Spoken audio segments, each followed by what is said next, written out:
Today's video is a show and tell of a cool vintage Parabolic UHF TV antenna that I found through a local want ad. So I found this on Kijiji, which is like Canada's equivalent to Craigslist, and it was listed for $100.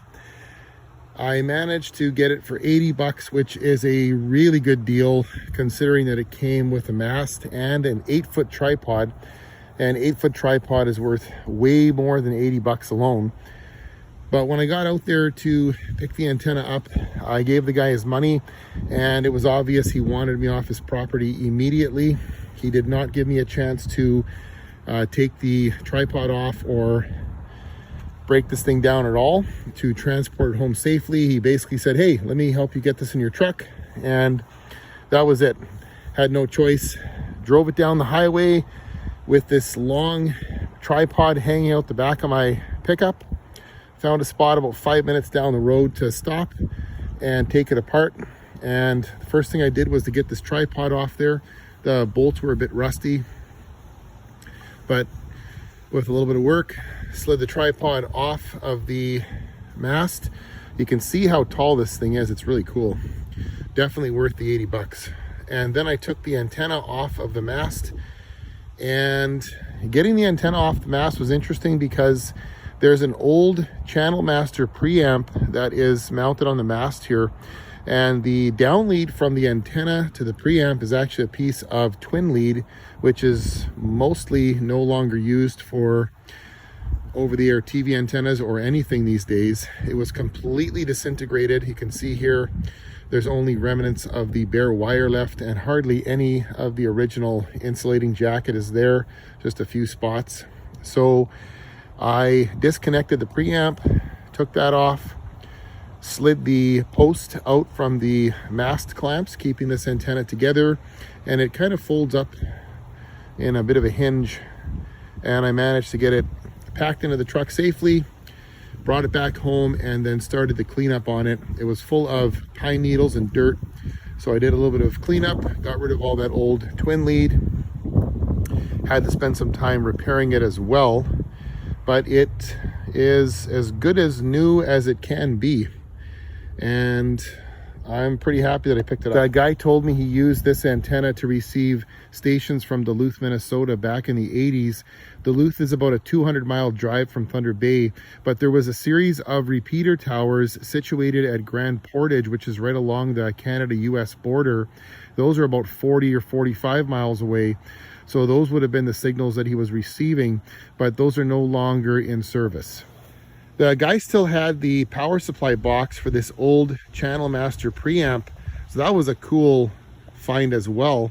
I'm going to clean this thing up and test it out and see if I can make a video about it. These antennas have a very large, bulky appearance, and for an antenna, I guess they are kind of heavy, but they are made of aluminum. They're not made of steel or any kind of heavy metal. The problem with them, though, is that they present such a big target for wind. Wind load is a major issue with these antennas.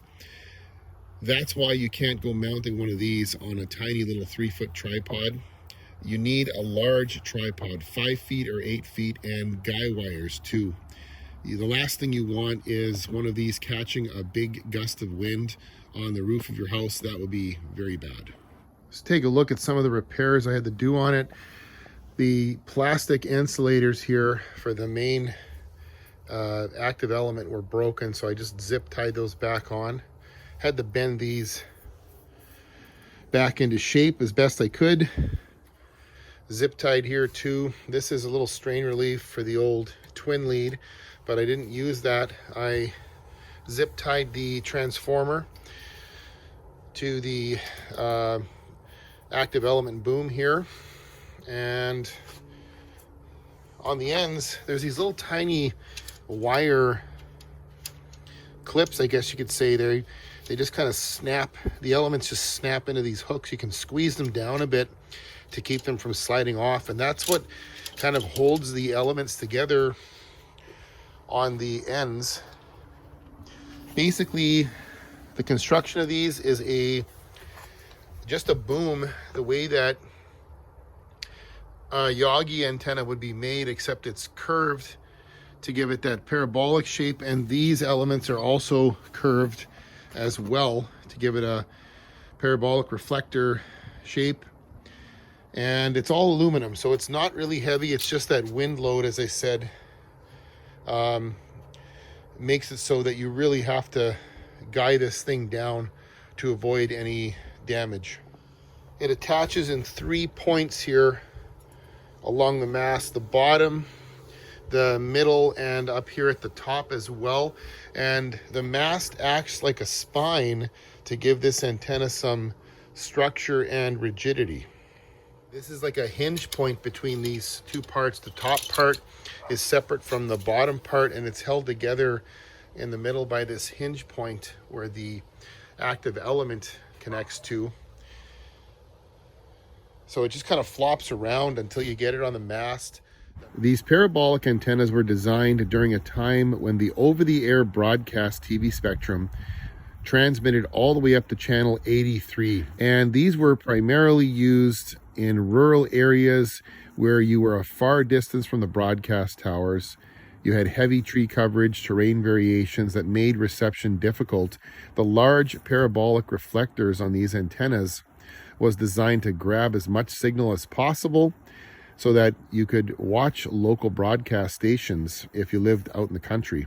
And these were also needed during a time when cable TV was not an option for rural viewers. It still isn't today in a lot of places. And way before direct-to-home satellite services were even a thing. After doing some research, I discovered that this antenna was probably made by a company called Finco. This is the P-5 model, a 5-foot parabolic antenna. And I'm basing that off a couple of pictures I found in some old online antenna forums. A couple of other companies that made these types of antennas include Lafayette and AntennaCraft. They both made 5-foot and 7-foot parabolics. But there's one company in particular that is known for making the best parabolic UHF antennas ever. The king of all parabolic antennas is the Channel Master 4251. That was a 7-foot parabolic made by Channel Master up until about the year 2000, 2001. They also made a 5-foot version. I think that was modeled 4250. And you can see in this picture here of a 4251, I took this about 10 years ago. I don't know if it's still on the roof of this house, but if it is, I'd sure like to have it. You can see it's got a double rib or spine down the back to give it a little more structure and rigidity. It's definitely different from the one that I have. So there's still a few of these ones kicking around, believe it or not, in my area. There's probably 2 or 3 at least. And they're up on towers and probably in perfect condition, and sadly probably not even being used. There's a really cool tribute website that someone's put together for the Channel Master 4251, and it's got lots of good information on there. I'll leave a link to that in the description. Let's do a little walk around here.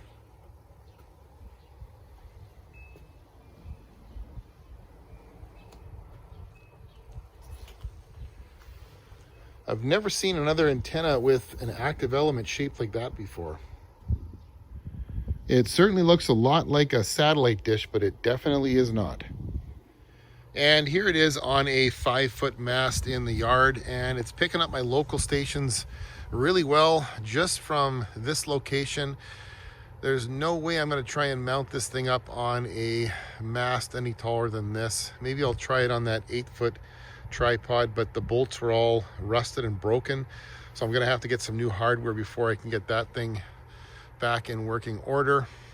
But even here, this antenna, even though it's meant really for UHF, is able to grab all of the local VHF signals in my area quite nicely. I wonder what my neighbors think about it.